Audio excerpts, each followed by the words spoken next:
Welcome to our YouTube channel Surjeet SPS. तो guys आज के इस वीडियो में हम बात करेंगे हिमाचल प्रदेश कैबिनेट मीटिंग में जो डिसीजंस जो है गवर्नमेंट ने लिए हैं और इन डिसीजंस में युवाओं को या फिर आप ये कहें कि युवाओं के फेवर में कौन से ऐसे डिसीजंस हैं जो रहे हैं और एक तरह से ब्रेकिंग ऑफ कैबिनेट के बारे में आज हम जो है वो विस्तार में चर्चा करेंगे। तो चलिए वीडियो स्टार्ट करते हैं। वीडियो स्टार्ट करने से पहले यदि आप में से कोई हमारे यूट्यूब चैनल पर नया हो तो ज़रूर चैनल सब्सक्राइब कर दीजिएगा और बेल आइकन को भी हिट कर दीजिएगा। तो चलिए स्टार्ट करते हैं। सबसे इम्पॉर्टेंट एक जो डिसीज़न है युवाओं के पॉइंट ऑफ व्यू से और उन सब अनएम्प्लॉयमेंट यूथ की तरफ से कि कैबिनेट में ये डिसाइड किया गया है कि नए राज्य चयन आयोग के लिए जो रूल ऑफ बिज़नेस है उनको मंजूरी जो है वो दे दी गई है। अब रूल ऑफ बिज़नेस क्या है? जिस तरह से आरएनपी रूल्स बनाए जाते हैं, ठीक उसी तरह से जो भी कोई एक इंस्टीट्यूशन होता है, उनके लिए भी एक रूल जो है वो सेट किए जाते हैं। तो उनको जो है आज ऑफ़िशियली जो है कैबिनेट में एक्सेप्ट कर दिया गया है। अब इसका मतलब ये हुआ कि जो रूल्स हैं, रूल्स की फ्रेमिंग के बाद आप एक्सपेक्ट कर सकते हैं कि एक प्रॉपर वे में जो है वो यहाँ से राज्य चयन आयोग हमीरपुर जो है वो फ़ंक्शनल हो जाएगा और फ़ंक्शनल हो जाता है फिर तो आप ये आइडिया लगा सकते हैं कि टीजीटी और जो आपकी एक तरह से जेबीटी की जो रिक्रूटमेंट है या फिर उनकी जो भर्तियां हैं वो भी हो सकती हैं।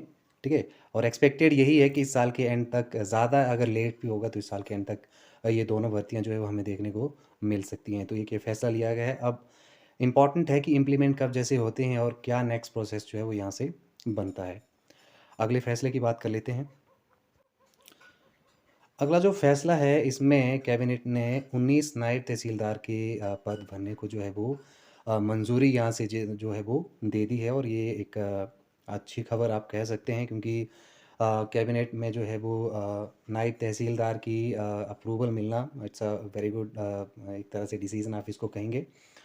नायब तहसीलदार की बात करें तो वैकेंसीज़ इतनी ही रहती हैं 20-25 या फिर बिटवीन 15 एंड 25 के बीच में ही वैकेंसी जो है इनकी रहती हैं। तो इनको भी आज जो है वो भरने का फ़ैसला जो है हिमाचल प्रदेश सरकार के द्वारा जो है वो लिया गया है।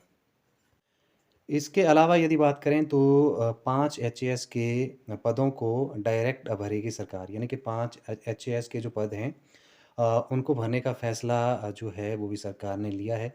एचएएस की वैकेंसीज़ काफ़ी कम हैं या आप माने कि मेरे ख़्याल में 3-4 साल का यदि हम देखें एक तरह से जो नोटिफ़िकेशन है एचएएस की वैकेंसीज़ का तो उसमें ये कम होगा। 10 से ऊपर ही रहती हैं लेकिन इस बार जो है 5 एचएएस के पदों को जो है वो सरकार भरने जा रही है। तो ये एक महत्वपूर्ण फ़ैसला यहाँ से सरकार ने लिया है। अगला फैसला देखें तो कैबिनेट में जो है रेवेन्यू मामलों पर सब कमेटी का जो है वो गठन कर लिया गया है। देखिए सब कमेटी का गठन जो है बहुत सारी आप कह सकते हैं बहुत सारे मामलों में जो है वो किया गया है। 3 सब कमेटियों का गठन जो है वो किया गया है।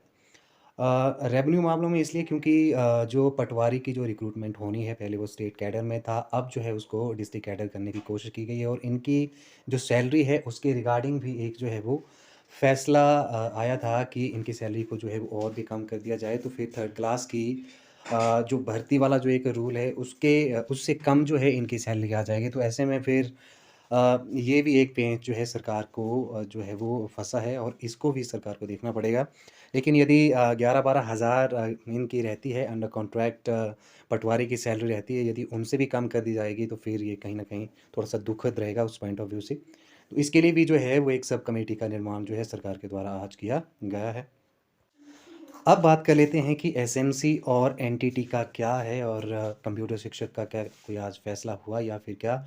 तो ना तो आज एसएमसी को और ना ही एनटीटी को जो है वो टेक अप किया गया है। ये न्यूज़ कल ही आ रही थी कि एनटीटी और एसएमसी टीचर्स और कंप्यूटर टीचर को जो है इसमें जो है वो आज की कैबिनेट में जो एक तरह से एंटरटेन नहीं किया जाएगा। तो एनटीटी में लेटेस्ट अपडेट यही है कि एक मीटिंग होनी थी जो कि नहीं हो पाई है और उसके कारण फिर प्रोग्रेस जो है वो वहीं रुक गई है।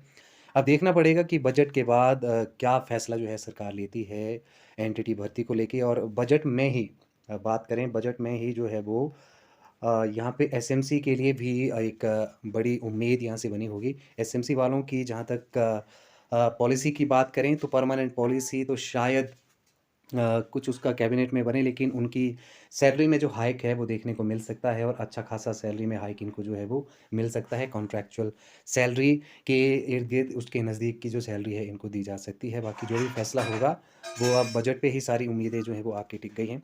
एनटीटी का भी देखना पड़ेगा कि इस तरह से सरकार जो है टेकअप करती है। वैसे 31 मार्च तक जो है इन्होंने 20,000 पद भरने का एक तरह से जो है वो बीड़ा उठाया है। अब नोटिफ़िकेशन कब तक कितने-कितने पदों पे और कितने-कितने डिपार्टमेंट में रिलीज़ करते हैं वो देखने वाली बात होगी। लेकिन फ़िलहाल के लिए यही है कि एसएमसी, एनटीटी, कंप्यूटर टीचर्स और बाकी जितने भी हैं, चाहे आप पुलिस कांस्टेबल की बात कर लो या फिर पटवारी की, दोनों वैसे भर्तियाँ जो है ये मंजूर कर चुका है कैबिनेट। लेकिन आज की कैबिनेट में कोई भी इस तरह का जो मैटर है उसको टेकअप नहीं किया गया है।